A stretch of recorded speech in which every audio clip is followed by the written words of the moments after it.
I think two words, and what we tried to do with our Hulk Hogan tribute as well, was not ignore any element on the positive nor the negative. I think it was pretty fair and balanced. I mean, you had your quotes, you had other stuff that was kind of out there, and then some stuff that explained the weeks leading up to everything. You talked to Jimmy Hart and other people, but I think it was pretty fair and balanced and addressed the Bubba the Love Sponge stuff, the sex tape, the racist remarks, but also the legacy. I love the fact that they interviewed Mark Henry in detail, and Mark Henry was very fair and balanced as well. I don't think it was a propaganda piece one way or the other. Obviously, it's TMZ. They have an agenda with that. My first thing that I thought, and then when I watched it, I concurred with what you said, that it was thrown together in a way or rushed, had a lot of detail, and they did a good job with it for being so rushed. But there was that part of me at first when I watched the first minute or two, I was like WWE has always been accused of having the tribute in the queue in case someone like Ric Flair, Hogan, or other people pass away. That's what I was afraid of, that this was already predetermined to have all these things already set in motion.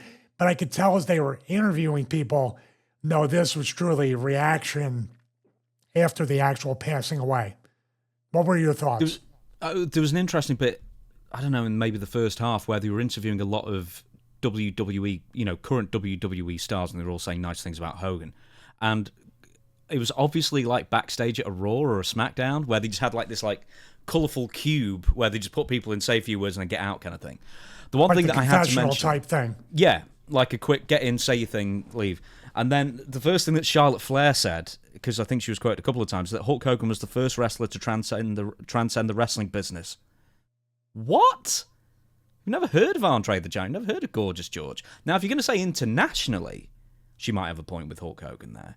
But, I mean, there have been a number of wrestling stars, Vern Gagne, but a number of wrestling stars that have been national stars or household names, I think, over the years. But Hulk Hogan, obviously, especially with the advent of cable and everything else, and, worldwide distribution of the WWF at the time, Hulk Hogan is the first international household name as far as pro wrestling goes, I think.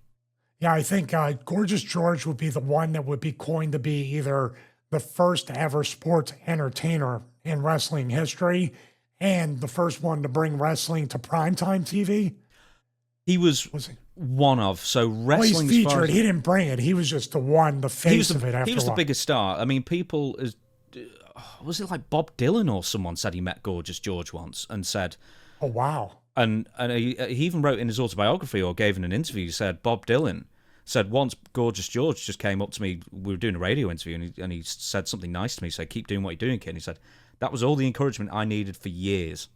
He was a huge star, Gorgeous George, in the day. I mean, like Muhammad Ali would steal from wrestling.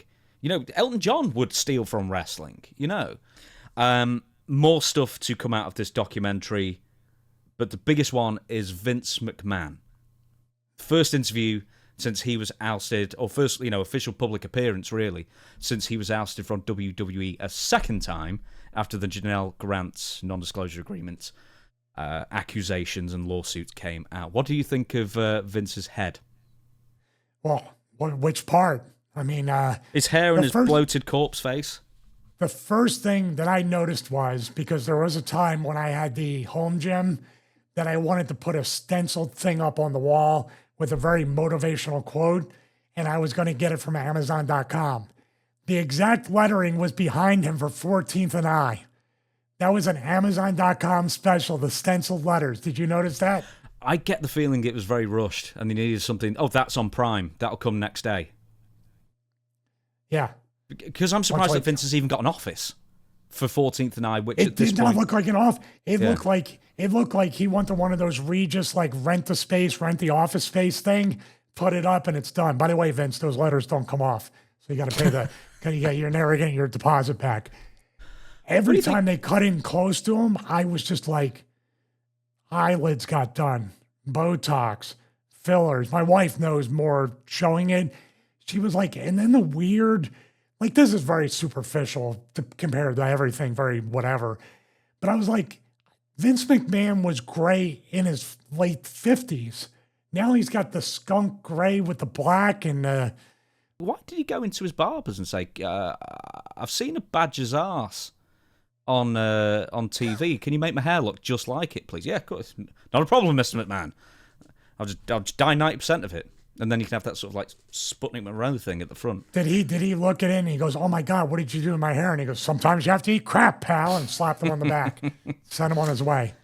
I mean, we could talk about Vince. How did you feel seeing Vince still get booked, I guess? I mean, you can do this kind of documentary without Vince. It kind of makes sense too, but it kind of doesn't make sense too. So what do you think about Vince still getting bookings without this lawsuit being resolved? I literally didn't have one feeling or the other about it, to be honest. I was just like, oh, I thought it'd be during the voiceover for the tribute. We talked about that last week or the week before. But as I look at this, it's not so much that they interviewed Vince. It was the amount of time that took up with FaceTime for Vince, where I was like, we're kind of going into that territory where you can pop your head out of the hole a little bit, do your couple quotes, but Vince might have been the most heavily featured commentator in this. I think he's definitely right up there with Jimmy Hart and with, I can't think of anybody that had, I think he was the most featured guy on there. Did you get that sense? Oh, yeah, definitely. But the thing is, he's the headliner. That's why people are really tuning into it, if you're a wrestling fan, is to see what Vince looks like now. Too. Yeah. This is TMZ. They're not stupid. Yeah. TMZ is not going to be like, oh, God, we can't talk to anybody that has allegations against them. That's exactly the people they're going to talk to. Now, this was also, like, I'm looking at it, like I said, fair and balanced, the whole kind of presentation, like the whole body of work of this.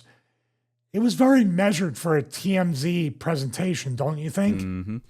Yeah, I genuinely thought they did a good job. I thought if they really want to muckrake, they'd go on the Brooke Hogan accusations that have come up in the last week. Yeah, I mean, they're located in LA. They're not going to touch the Scientology thing at all. Yeah. I already knew that. I'm going to give you some Vince McMahon. Just before I give the quotes, actually, do you think Vince had an angle to agree to be interviewed for this? Because one, it's sort of the most easy to swallow reason why he'd be back on TV.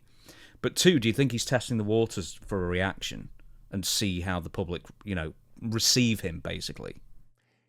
Vince might not be the one solely gauging it, but the people around him. Whatever PR, media, 14th and I, whatever projects are looking to maybe hook up with 14 and I and Vince, they're the ones looking at that. That's what I believe. And really, putting 14th and I behind them is an Easter egg to say, I'm still here. This is my media company. And it's kind of planting a seed for that. Did you feel that way? Oh, yeah, of course. That's why they rushed the Amazon Prime font stick on the wall. Dude, you and I think exactly alike. I mean, obviously it's a very somber thing. When I saw that behind him, I'm just like, man, it's so carny. It's just so carny. I'm going to give you a few quotes from Vince McMahon. You just don't think about someone, a family member or someone that close to you, who you don't think about them passing away. Terry had kicked out, so to speak, of so many surgeries. What are the wrestling people? They can never not put wrestling vernacular, even in a non-wrestling production. He overcame that. It was a tremendous shot. It was a blow to my heart. I don't know if that's poor choice of words there, but I'll continue with the thing. Well, it's not as bad as when he had the phone call and he goes, oh, Roddy's in hell. There you go, and throw the phone. Did what? During the A&E thing for Roddy Piper, he goes, hey, Roddy, oh, okay, right. Yeah, he's still in hell. See in hell or something. And then he goes, oh, he's not really in hell. No, he's in Frogtown. Because hell came to Frogtown, of course. That's true. Right, another quote. It was unforgivable, and this is about the racist comments. It was unforgivable, and I was like aghast. What happened? And when those things occurred, that's not like him. What in God's name is going on? I copied and pasted this. As soon as it happened, obviously the company didn't want to have anything to do with him anymore. We took him out the Hall of Fame. Did you? You just don't do those things, he said. They did take him out for a short time. Oh, they actually officially. I just thought they just didn't mention him. They removed him. Yeah. I knew he wasn't a racist, he being Hulk Hogan. I've been with him for so many years, he said. He wasn't a racist. He said some racist things, and he should pay for that, and he did. But in the end, I think everyone saw the real Hulk Hogan, Terry Bolera, and they felt, well, wait a minute, this guy, he doesn't act like a racist. He's not a racist. We all make mistakes. That was a big one, but he wasn't a racist. It's like, you should go on social media for an amount of people who have not forgiven Hulk Hogan. over that. And they did play that. They did play some of that too. Yeah. On this, yeah. I don't know if I wasn't aware or had forgotten that he was also recorded when Nick Bolera, his son, was in prison. I'd completely forgotten about those comments. Well, I didn't see that during the thing. The thing that I was referring to is they were sitting there trying to put together a media strategy to have something out of the accident. Remember I talked about that. This was brand new to me. I never heard or saw those tapes of Hogan saying that to Nick. The thing with Hogan, people keep saying he's got a complicated legacy, but I don't think people, and it is fair to say, and people want to say, poor choice of words again, black or white, good or bad kind of thing. But the fact is that he's very complicated as a person, and even more complicated since he's passed away. And one of those things, well, many years ago, this reminded me because he was talking to Nick Bolera in jail, and the reason he was in jail, or prison, either way, there's no difference here. Jail and prison are the same thing over here. I know that's not the case in the States. But well, I don't want to be in either. No, absolutely not. But like at one point he tried to say that, the guy, the lad that Nick had paralyzed in this car crash, and then Hogan at the time, and keep in mind this is in the dark days when he was making all these comments, was trying to insinuate it was some kind of cosmic karma against the guy who ended up, badly injured. And I was like, Hulk, you can just see him just crapping on his legacy time and again with these just like absolutely reprehensible things to say. Even at your darkest hour, you wouldn't convincing himself of these things more than anybody else. But that one to me was a real, you can't forget something like that. Well, what happens is you get too big for your britches. You get so big and so popular and so over, as we see, there's a wrestling term. You're so popular that you think you can't be hurt by anything you say or do. That people are going to love you. And in a way, people still love the legacy of the character Hulk Hogan, not the person Terry Bollea. I think that's what we're trying to do, or TMZ was trying to do with that presentation, is separate the good that the character did from the bad that the human being may have done. I think that I'm going to stand by what I may have said before, or at least insinuated. That reality show destroyed this entire family, or brought out what was already there. It did a pretty good job of saying Terry Bollea, the person, has done some really bad things. Terry Bollea, the person, has done some really great things for people. A lot of people as well. The Hulk Hogan character's done a lot of great things and bad things as well. He's a total dichotomy. He's like four separate people rolled into one. It's a very strange person. Now, the documentary very much didn't shy away, once again, from the racism allegations. Vince defended him. Jimmy Hart said it wasn't his real nature and he was drinking and taking a lot of pills during this time period and was out of character for what he would normally say or think or do or rationalise to himself. Eric Bischoff, not in this documentary, told me the same thing when I interviewed him. He said just a horribly dark time. Once again, this is also not absolving him of any of these things. Mick Foley opined that he doesn't like people trashing his character in death and would prefer people focus on the positive aspects of Hogan's career, which there also are a lot of positive aspects. And then Mark Henry, which in parentheses I put the only black guy I think they interviewed, said he was hugely disappointed in Hogan when the quotes were made public, the racist comments he made. But he also didn't even bother. Mark didn't try and defend them at all. He just said, look, I was hugely disappointed. Yeah, but he did offer to try to have some redemption for Hogan, and Hogan said he was advised not to do that or say anything. And Mark was straight up and said, I think that's some bad advice. And I would tend to agree with Mark. When you have Mark Henry, who is, man, you talk about an ambassador and a representative of the business. I mean, Mark is somebody that this business and these promotions have not gotten the mileage out of a Mark Henry, who could have in some ways been on that level if they treated him right from the very beginning. But he offered him a way to redemption and salvation of the Hulk Hogan character and the Terry Bollea as a human being, and Hulk did not take it. I do believe that might have been a mistake. Years ago, do you know who else offered the same thing or said it would be a good idea to do a tour, an apology tour, basically? Titus Booker T. O'Neil? No, Booker T. Oh, Booker. Oh, wow. Yeah, he actually, I believe, made the same suggestion or even the offer that he'd go on the road with him to try and help rehab his image. And Hulk That's an amazing, those two guys are amazing for doing that. You can take the easy route and just be mad at the guy, or take the lesson or teach the lesson to more people and help people out.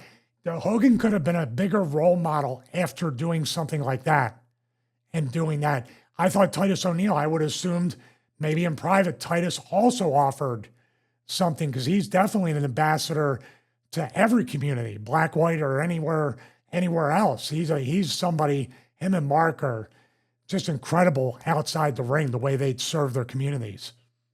Right. The documentary also focused on the campaigning for Donald Trump, and also, and this is very important, the boos in California on the debut episode of WWE Raw on Netflix that Hulk Hogan and Jimmy Hart waving the American flag received.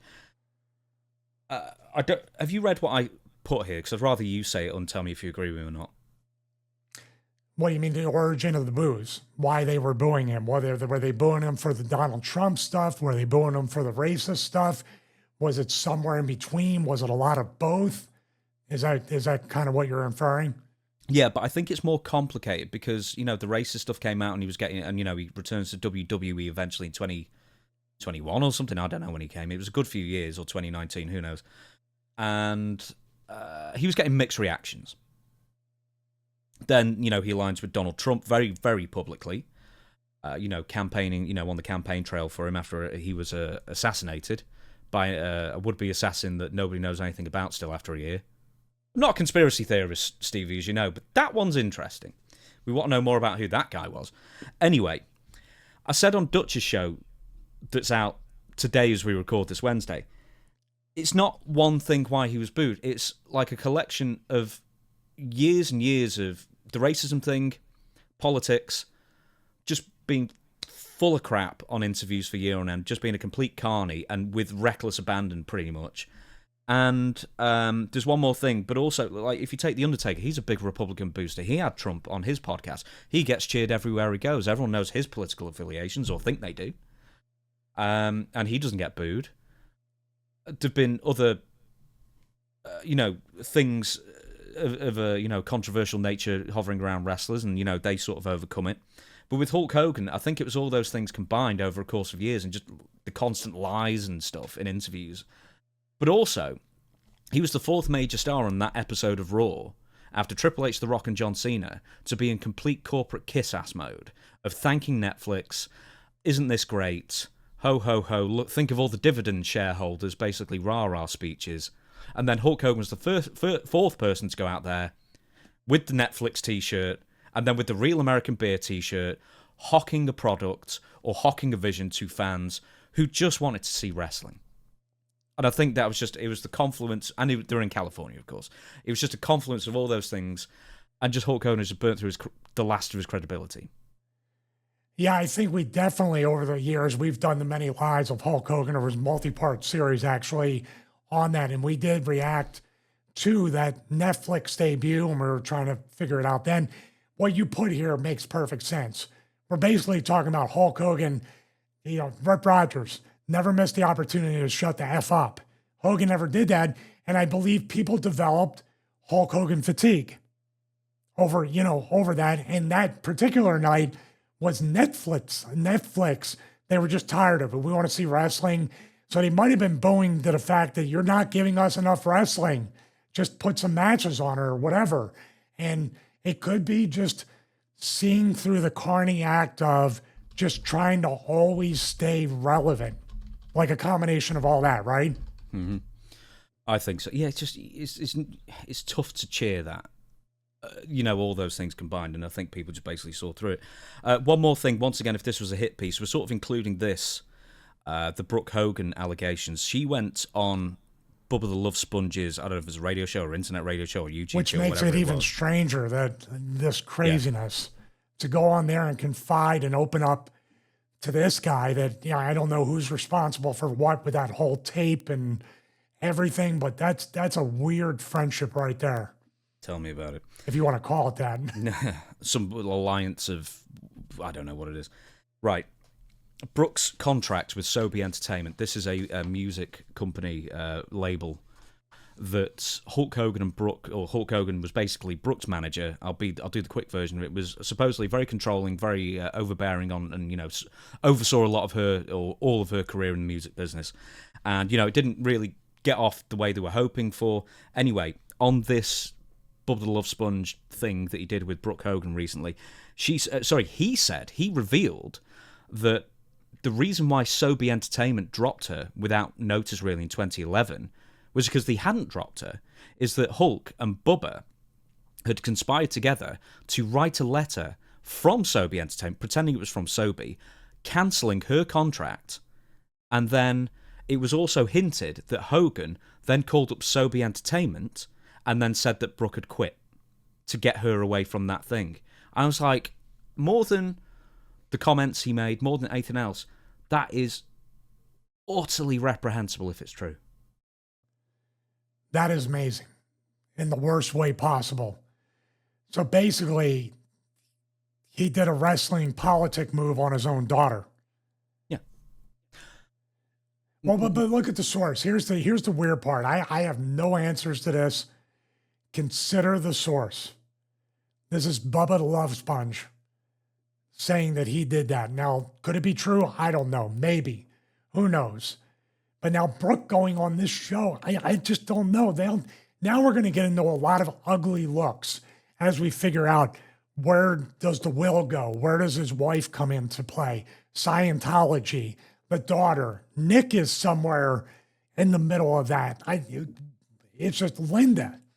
I mean, now it's going to be the people that really, this is where TMZ can go into TMZ mode and really just have all this stuff. This is where Bubba the Love Sponge gets maybe months or years of content, clicks and views based off of this. So I have no idea. And we don't even know, like people are talking about cremations and autopsies and is he cremated or not cremated? It's getting insane already with all this stuff. Not to mention this right here is crazy as well. Brooke also recently asked her father that if he had to do it all again, would he have had children? Hogan thought about it for a second and went, nope, and walked off. What? Yeah, according to Brooke, that's what he said. Well, this is the same dude that said he didn't go to her wedding because I don't do funerals and weddings, brother. Mm-hmm. Funerals are one thing. As a wrestler, we've all had enough funerals to last us lifetimes. A wedding is a slightly happier occasion. Good Lord. I don't mean to, but you can't ignore that. You're right. I'm glad TMZ and all this stuff was trying to be fair and balanced with it because complicated is a word. Like, why would you do these things? Why would you say these things? Once again, complicated legacy, I think. Any more words on the TMZ documentary? Because also it does cover, a lot of his positives, his start on in the wrestling business, highlights that really weird chest hair that he had the first couple of years. It looked like kind of the an heart, upside down dong. Thunder lips. Yeah. Which is always Why a bit was weird. I Terry the Rock Boulder or something, right? Terry the Hulk. Well, he was Terry the Hulk Boulder. He was golden, sterling golden. A few different things. I'm assuming he invented the Rock name first. That's what I was thinking.